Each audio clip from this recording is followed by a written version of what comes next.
Hello बच्चों, Tesla adventures में आपका बहुत बहुत स्वागत है। इस वीडियो में हम जैसा हमने पिछले वीडियो में पास्कल्स लॉ पढ़ा, तो इस वीडियो में हम कुछ उसके चुनिंदा प्रॉब्लम्स को डिस्कस करेंगे। 3 प्रॉब्लम्स को, जिससे आपको पास्कल लॉ कैसे अप्लाई करते हैं उसमें भी थोड़ी और क्लैरिटी मिलेगी। तो इसको मैं कॉन्सेप्ट इलस्ट्रेशन प्रॉब्लम्स कहता हूँ, क्योंकि ये प्रॉब्लम्स आपको कॉन्सेप्ट को इलस्ट्रेट करके बताती हैं कि आप कॉन्सेप्ट कैसे अप्लाई कर सकते हो। तो आप देख सकते हो कि इस पहले सवाल में कि ये एक कंटेनर है जो कि एक इंक्लाइंड प्लेन पे रेस्ट पे रखा हुआ है। अब क्योंकि ये कंटेनर रेस्ट पे रखा है, तो इसका जो फ्लूइड लेवल होगा वो इस तरीके से ही होगा, क्योंकि हमने ये पढ़ा है कि फ्लूइड वो मटेरियल होते हैं जो टेंजेंशियल फोर्स को अपोज नहीं कर सकते। मतलब अगर फ्लूइड्स पे टेंजेंशियल फोर्स लगे तो वो फ्लो होने लग जाएंगे, पर ये फ्लूइड फ्लो नहीं हो सकता क्योंकि ये कंटेनर में है। तो इस पे जो भी नेट फोर्स है, ये अपने फ्री लेवल को, यानी जो इसका फ्री सरफेस है उसको नेट फोर्स के परपेंडिकुलर डायरेक्शन में अलाइन कर लेगा। तो आप देख सकते हैं कि इस पे जो नेट फोर्स लगेगी वो सीधा नीचे mg लग रही है। तो ये फ्लूइड लेवल खुद को mg के परपेंडिकुलर डायरेक्शन में अलाइन कर लेगा।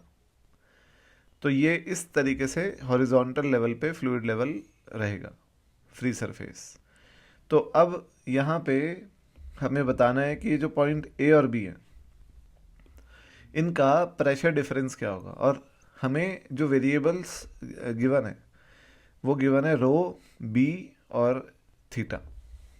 बी, ए और बी के बीच का डिस्टेंस है measured along the inclined plane. तो देखो, इसको आपको कैसे करना है, सिंपल है कि सबसे पहले आप मान लीजिए कि ये हाइट है h1 और ये हाइट है h2। ठीक है। तो अब आप ये जानते हैं कि क्योंकि इस पे नेट फोर्स जो है वो mg है और mg सीधा नीचे की तरफ इसमें लग रहा है, तो आपको क्या करना है कि यहाँ का प्रेशर मान लिया पी नॉट है, ऑब्वियसली एटमॉस्फेरिक प्रेशर होगा। तो जो बी का प्रेशर होगा वो होगा पी नॉट प्लस, अब आप ये देखिए कि ये जो एंगल है ये थीटा है ना। ये एंगल 90 माइनस थीटा और ये एंगल थीटा है। तो आप कह सकते हैं कि ये जो होगा हाइट, लेट सपोज ये हाइट है L1 या L2, तो हम बोलेंगे कि जो बी का प्रेशर होगा वो होगा पी नॉट प्लस L2 रो जी। ठीक है ना, ये हम कह सकते हैं इजीली। और जो ए का प्रेशर होगा, हम अगर बात करें तो ए का प्रेशर उतना ही होगा जितना इस पॉइंट का प्रेशर है, क्योंकि ए और ये पॉइंट सेम लेवल पे है। तो पास्कल्स लॉ के हिसाब से ए का प्रेशर उतना ही होगा जितना इस पॉइंट का होगा।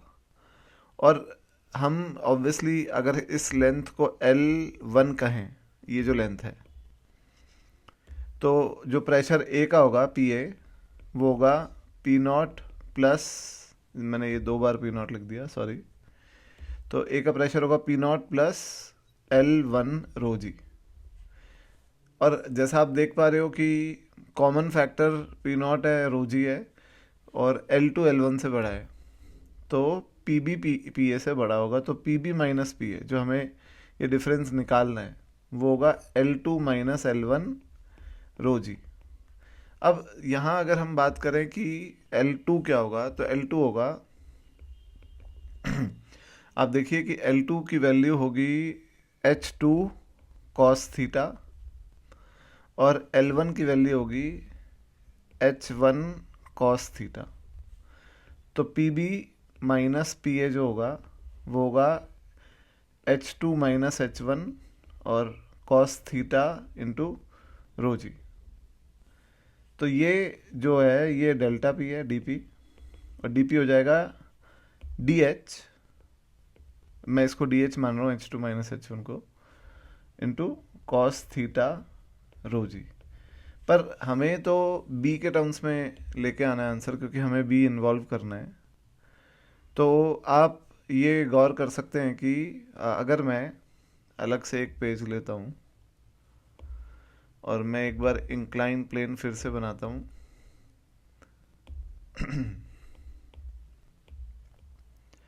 और अगर मैं यहाँ पे कंटेनर को वापस बनाऊं, ये मैंने कंटेनर बनाया, और अगर मैं ये पानी का लेवल जो है ये बनाऊं, तो ये हाइट मैंने लिखी h1 और ये हाइट मैंने लिखी h2। तो आप ये गौर कीजिए कि ये जो डिस्टेंस है, ये डिस्टेंस h2 माइनस h1 होगा, और क्योंकि ये हॉरिजॉन्टल है तो ये एंगल भी थीटा होगा। ठीक है, तो आप tan थीटा इस केस में क्या बोल सकते हैं? इस केस में जो tan थीटा होगा वो होगा h2 minus h1 upon b। तो आप h2 माइनस h1 को लिख सकते हैं b tan थीटा। तो मैं अब वही करूँगा। तो ये जो h2 माइनस h1 dh है, इसको मैं लिख दूंगा b tan theta into cos theta into rho g, और tan को लिख दूंगा साइन अपॉन कॉस। तो dp हो जाएगा b sine theta into rho जी।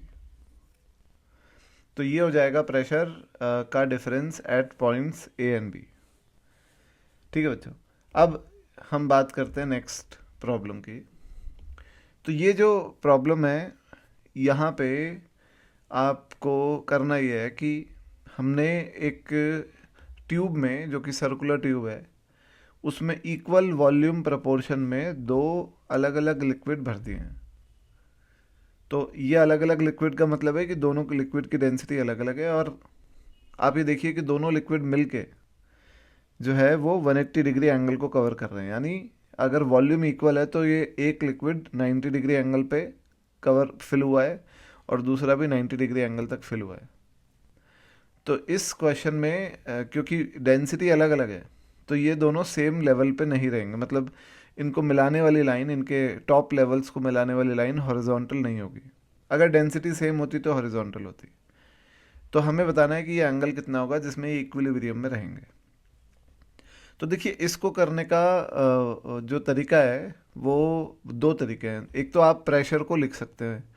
अगर आप प्रेशर को लिखेंगे तो आप प्रेशर को इस लेवल पे लिख सकते हैं। ये जो बॉटम लेवल है, ये वर्टिकल लाइन है, तो यहाँ पे आप प्रेशर को लिख करके इसको सॉल्व कर सकते हैं। और ये आप खुद कीजिएगा, ये काम मैं आप पे छोड़ता हूँ।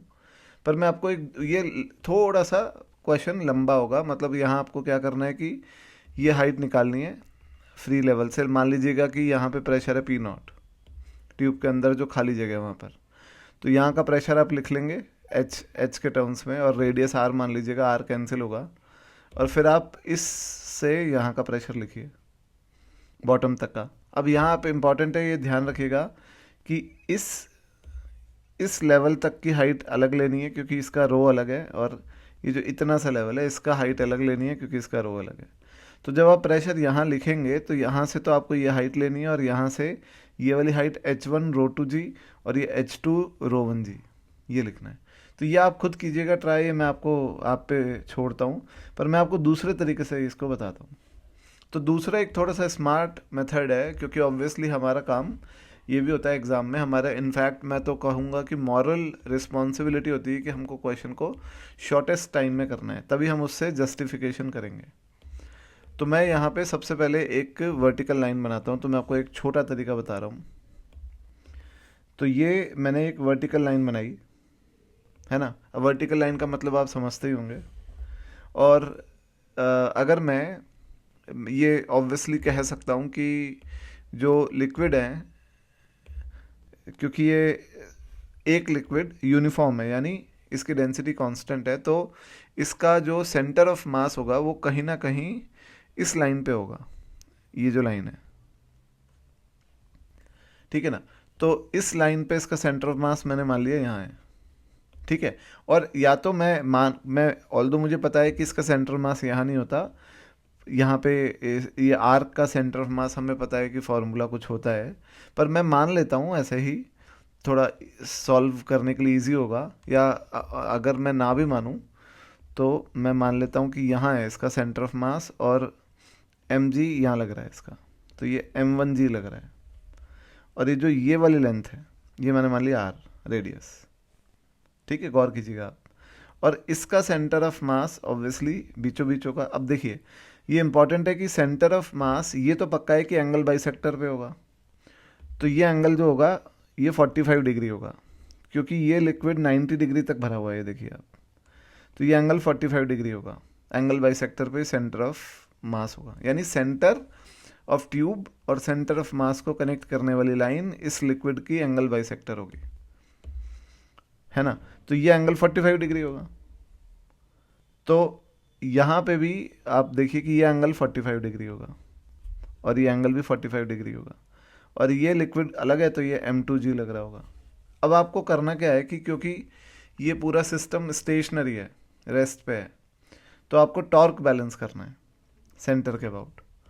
तो torque about centre to be 0। अब इसका देखो सेंटर ऑफ मास जो मैं ले रहा हूँ उस लिक्विड का, वो यहाँ से ले लेता हूँ, तो ये m2g और ये भी रेडियस r ही होगा ऑब्वियसली। अब अगर मैं टॉर्क लिखूँगा तो आप ये देखिए कि ये जो एंगल है पूरा, ये एंगल है 45 प्लस थीटा। देखिए गौर कीजिए आप, ये एंगल 45 प्लस थीटा। बच्चों मैं एक चीज़ और कहना चाहूँगा, मुझसे कई बच्चे बोलते हैं कि सर अच्छा, बहुत अच्छा लग रहा है, आप प्लीज़ थोड़ा और अच्छा लगेगा अगर आप वाइट बोर्ड पे पढ़ाएंगे। तो बच्चों देखो हमें मैं एक बात बोलता हूँ आपको कि सबसे पहली बात तो ये है कि मेरे जो ये चैनल है टेस्ला एडवेंचर्स, इसका जो कॉन्सेप्ट है वो वाइट बोर्ड का है ही नहीं। तो वाइट बोर्ड का कॉन्सेप्ट मैं ला भी नहीं सकता और वो है भी नहीं। और ऑब्वियसली हमारे जो मैं जैसे जहाँ पर और पढ़ाता हूँ वहाँ पे हमारे कमिटमेंट्स होते हैं कि हम अपना फेस को नहीं दिखा सकते किसी वीडियो में। ऑब्वियसली जब हम इंडिपेंडेंटली काम करेंगे तब तो हम दिखा ही सकते हैं, पर बात वो नहीं है। बात यह है कि मेरा इस चैनल का कॉन्सेप्ट वाइट बोर्ड वाला है ही नहीं, ना डिजिटल बोर्ड वाला है। तो मैं तो ये इसमें अच्छा समझता हूँ कि अगर किसी को कुछ कॉन्सेप्ट समझना है तो टीचर के एक्सप्रेशन पे उसका ध्यान जाने की बजाय पूरा ध्यान उसका बोर्ड पे ही होना चाहिए जो मैं उसे समझा रहा हूँ। तो मुझे तो ये कॉन्सेप्ट बहुत अच्छा लगता है, और साथ के साथ बहुत सारे और बच्चों के रिव्यू भी आते हैं कि ये बहुत अच्छा लगता है, ताकि हमारे इसमें कंसंट्रेशन इधर उधर नहीं जाता। तो मैं यही बोलूँगा आपको कि आप देखिए ज़माने के साथ अपन को बदलना ही पड़ेगा, और आगे आने वाले टाइम पे आपको बोर्ड पे पढ़ाने वाले वीडियोस कम दिखेंगे, जहाँ पे टीचर बोर्ड्स पे पढ़ा रहे, वाइट बोर्ड पे पढ़ा रहे हैं, या तो वो स्मार्ट बोर्ड यूज़ कर रहे होंगे या वो ये शेयर्ड स्क्रीन यूज़ कर रहे होंगे। तो यही दुनिया में परिवर्तन एक नियम है, और हमें उसके साथ चेंज होना चाहिए और कुछ नई चीज़ को अपने अंदर इजीली आने देना चाहिए, सो दैट हम उससे कुछ नया सीखें।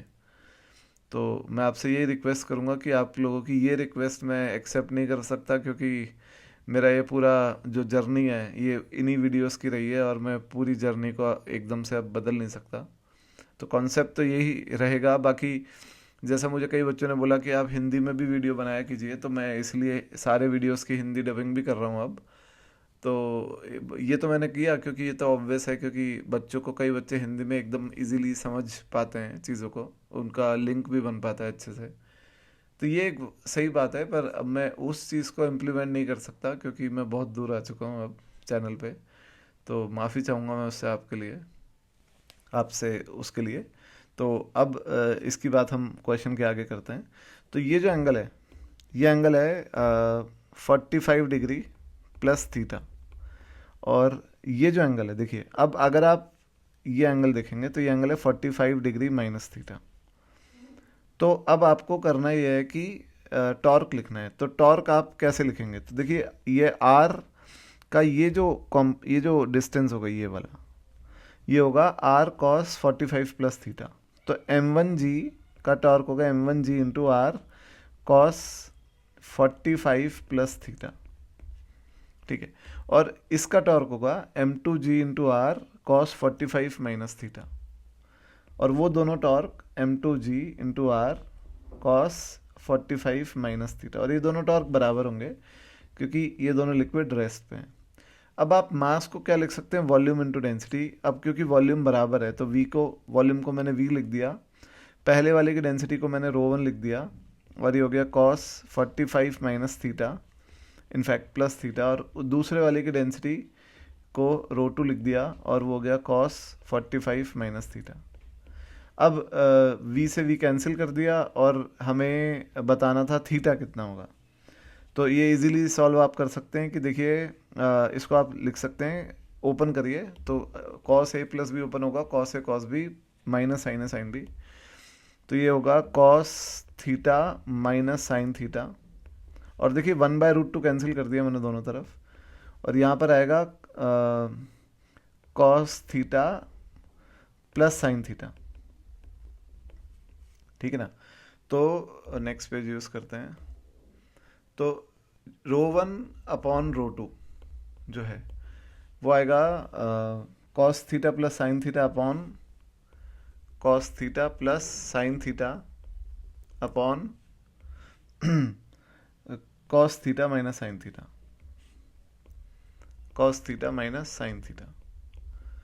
तो यहाँ पे बस अब आप ये करिए कि कॉस को कॉमन लेके कैंसिल कर दीजिए, रो 1/√2 आ जाएगा 1 plus tan theta upon 1 minus tan theta. और अगर आप tan थीटा को आइसोलेट कर दें, अलग कर दें, तो आप देखिए कि ये अगर आप tan थीटा को क्रॉस मल्टीप्लाई करेंगे तो आएगा rho 1 plus rho 1 in fact minus rho 1 tan theta will be equal to rho 2 plus rho 2 tan theta.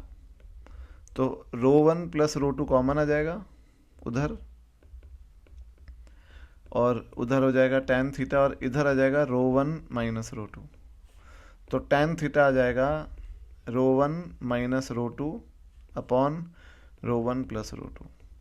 तो थीटा को आप tan इनवर्स ये लिख सकते हैं। तो देखिए ये मेथड कंपैरेटिवली इजी है, और वो मेथड, अब आप सोचिए कि अगर आपको ये थोड़ा सा बड़ा लग रहा है तो वो और बड़ा होगा, पर वो आप ट्राई ज़रूर कीजिएगा। अब हम नेक्स्ट क्वेश्चन की बात करते हैं। ये हमने बात कर ली इस क्वेश्चन की।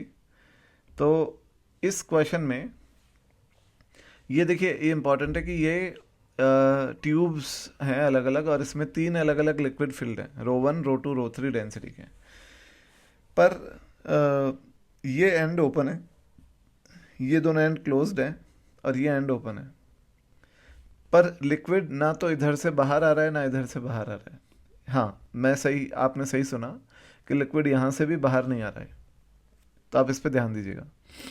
तो अगर ये लिक्विड बाहर नहीं आ रहा है यहाँ से, तो हमें रो 1 रो 2 और रो 3 का रिलेशनशिप बताना है। तो ये देखिए, ये बाहर नहीं आएगा, और ऐसे हम क्वेश्चंस भी अभी डिस्कस भी करेंगे, प्रैक्टिकल चीज़ें, कि आपने कभी ऐसा किया होगा कि एक आप कीजिएगा आपके घर पे कि एक जो डिस्पोजेबल वाटर बॉटल आती है बिस्लरी की, वो आप लीजिए और उसका जो कैप है वो ये फुल भर दीजिए बॉटल, और आप कैप को एकदम एयर टाइट कर दीजिए। अब आप नीचे से एक छोटा सा होल बनाइए, छोटा सा होल बनाइए, और उस होल से आप देखेंगे कि पानी लीक तो हो रहा है, पर एक वक्त के बाद वो पानी लीक होना बंद हो जाएगा, यानी कुछ देर के बाद ये पानी का लेवल थोड़ा गिरेगा और पानी होल्ड हो जाएगा, मतलब होल ओपन है तो भी नहीं गिर रहा है। तो देखिए, ऐसा इसलिए होगा क्योंकि यहाँ पे एक फिज़िक्स का एक सिंपल सा लॉ काम करेगा कि क्योंकि यहाँ पर एयर टाइट कैप है तो हवा अंदर नहीं आ सकती। अब होगा क्या कि यहाँ पहले पूरा पानी भरा हुआ था, तो अब जैसे पानी नीचे गया होगा तो यहाँ पे बना होगा वैक्यूम, तो यहाँ हवा, यहाँ का खाली स्पेस का प्रेशर होगा 0। अब मान लीजिए ये H है, तो इस पॉइंट का जो प्रेशर होगा वो होगा जस्ट अंदर, मतलब मैं अगर ये पॉइंट मार्क करूं कि एक पॉइंट मैंने माना जस्ट अंदर A और एक माना जस्ट बाहर B, तो जो A का प्रेशर होगा वो होगा 0 प्लस H रो जी, और जो B का प्रेशर होगा वो होगा P0 जो एटमॉस्फेरिक प्रेशर है। अब क्योंकि लिक्विड बाहर नहीं आ रहा तो P A और P B बराबर हो जाएंगे, तो H रो जी किसके बराबर हो जाएगा, P0। तो इससे आप एच भी निकाल सकते हैं कि किस लेवल पे पानी रुक जाएगा। पर अगर आप ये कैप को ओपन कर देंगे, थोड़ा सा ओपन कीजिए, तो आपको दिखेगा कि पानी फिर गिरने लग गया, क्योंकि कैप को ओपन करते ही ए का प्रेशर, अंदर हवा आएगी और ए का प्रेशर हो जाएगा पी नॉट प्लस एच रो जी, और बी का प्रेशर तो पी नॉट ही है, तो ए का प्रेशर हमेशा ज़्यादा ही होगा बी से, तो पानी गिरता ही रहेगा। तो एक सिंपल सा फिज़िक्स का लॉ है। तो अब हम अपने क्वेश्चन पे आते हैं कि इस क्वेश्चन में हमें जो है वो रो 1, रो 2 और रो 3 में रिलेशनशिप निकालना है। तो अगर मैं इसकी बात करूं तो मैं इसको एक बार मिटा देता हूं। हाँ, तो अगर मैं यहाँ इसकी बात करूं और ये ओपन एंड है, तो मैं मानता हूं कि यहाँ का प्रेशर है पी नॉट, और अगर ये हाइट है एच, क्योंकि एच मुझे नहीं दिया तो मुझे आंसर में भी एच को एलिमिनेट करना है, तो मैंने ये पॉइंट माना बी, ये पॉइंट मैंने माना सी, और ये पॉइंट मैंने माना डी।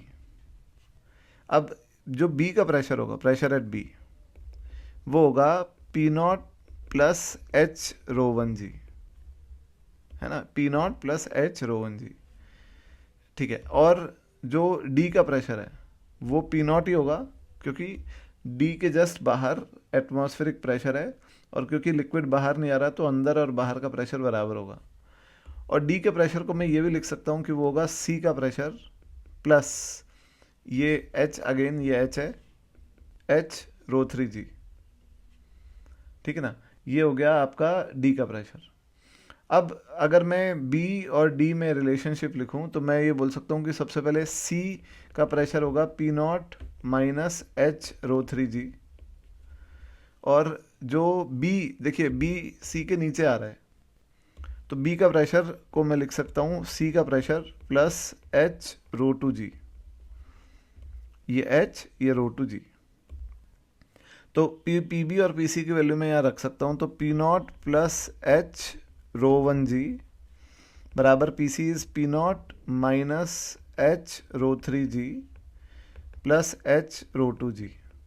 अब आप देखिए पी नॉट से पी नॉट कैंसिल हो गया, और एच जी कैंसिल हो गया, और रिलेशन ये आया कि रो 1 बराबर रो 2 माइनस रो 3, ये इन डेंसिटीज़ का रिलेशन है।